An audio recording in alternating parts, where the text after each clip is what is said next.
मुख्यमंत्री अभियोग शुणाणी प्रकोष्ठ माध्यम जो अभियोग शुणाणी होची आज हूँ ताहार 20तम पाड़ी। आज आम मंत्रिमंडलर 10 जन वरिष्ठ सदस्य ये अभियोग शुणाणी रे उपस्थित थिले एवं तांकर सहित मध्य विभिन्न विभागर जो विभाग रे विशेष करिकी साधारण लोकंकर बेसी समस्या एवं अभियोग थाए से विभागर मध्य वरिष्ठ अधिकारी माने ऑफिसर माने आज एटी उपस्थित रही लोकंकर अभियोग को पूरा मात्रा रे सुनिबा पई आज पूरा ये कार्यक्रम भितर समस्त सामिल थिले। आज उभय ऑफलाइन एवं ऑनलाइन माध्यम रे 600 रु अधिक केस आमर हस्तगत होता एवं सेमानकर सहित 1 to 1 आलोचना करी आवश्यक पदक्षेप नेबाई एवं किसी समस्यार मध्य त्वरित पर्यायर आज ही तार समाधान कर दिया जाइछि। यह पूर्वर 19टी जो आमर अभियोग शुणाणी थिला सेथिरे जो माने ये अभियोग प्रकोष्ठ को प्रत्यक्ष भाव में आसीथिले सेमानक भितर 15,327टी अभियोग एवं सेथिरु 14,519टी अर्थात 95% ये अभियोग विभिन्न स्तर रे यह आलोचना करी तार समाधान करा जाइछि एवं समाधान हेबा पई मध्ये तल स्तर को रिपोर्ट मध्ये जाइछि। प्रतिटी अभियोग उपरे आमे गुरुत्व देई ता उपरे त्वरित पर्यायर तार समाधान करिया पई संपृक्त अधिकारी मानक निर्देश मध्ये दिया जाइछि एवं समाने मध्ये ताहा संपादन करूछंती। ये अभियोग सहित मध्य मु आगुरु भी आपण मानकर पाखरे कहिछि केवल सूचना देबा कथा जे ये अभियोग लोकंकर जेते बेले सबु समस्या आसुछि सेते बेले मध्य सरकारक निष्पत्ति अनुसार जिला स्तर रे मध्य जिलापाल माने एवं तांकर अधिकारी मानकर सहित प्रति सोमवार एवं सेटा रोटेशन सिस्टम रे विभिन्न ब्लॉक रे मध्य ये अभियोग कार्यक्रम रखा जाउछि एवं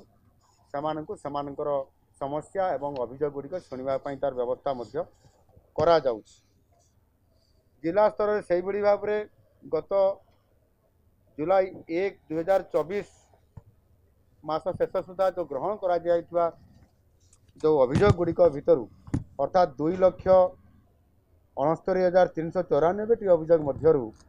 2,33,344 अर्थात 87% अभियोग से समाधान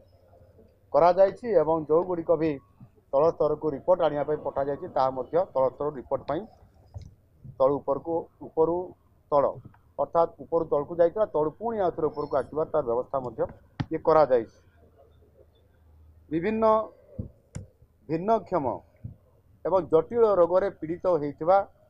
केस आज मध्य आसीथिला अन्य दिन अभियोग शुणाणी दिन परी आज 16 जन को ये केस रे निजे मु एवं मोर समस्त मंत्रिमंडल सदस्य माने उपस्थित रही ताकू आमे देखिचु एवं एठी जो आमर जो मोबेबुल जो आमर टीम थाई हेल्थ डिपार्टमेंट रो सेतरे समानंकर सिंगल विंडो सिस्टम जरिया रे समानंको सर्टिफाई करिबा एवं सेमानंकर जो रोग एवं जहाँ आर्थिक प्रोत्साहन से साहाय्य करने कथा तांकु सर्टिफाई कला परे सिंगल विंडो माध्यम रे सेमानकु मध्य आर्थिक साहाय्य एवं विभिन्न उपकरण मध्य दिया जाउछि। आज सही भली भाव में 16 जन जटिल रोग रे पीड़ितंकर पई सिंगल विंडो सिस्टम जरिया रे 14,50,000 टंकार चिकित्सा सहायता मंजूर करा जाइछि जोटा कि गोटे बहुत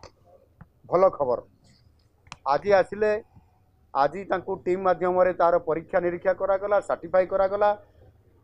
ये जो सिंगल विंडो सिस्टम माध्यम रे आज ही आर्थिक मंजूर करागला एवं समान को कागज दिगला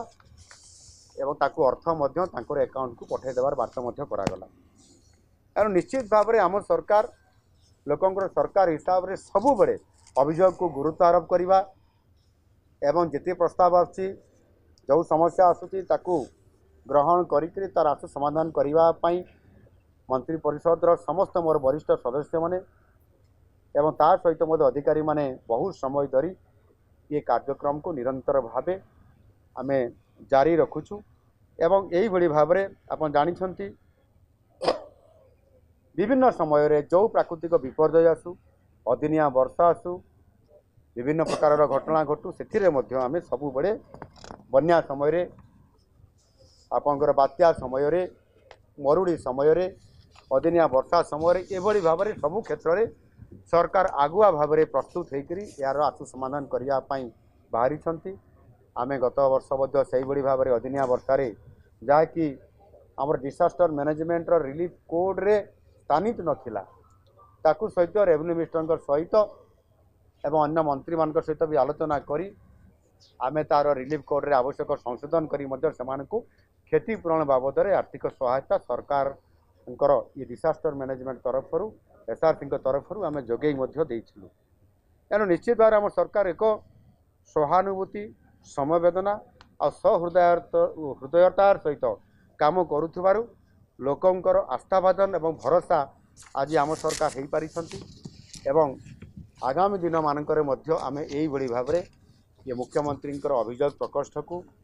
मंत्रिमंडल समस्त सदस्यों उपस्थिति रे जो स्तर में आम जाऊँ एवं जी रिजल्ट सेम टाइम रे आमे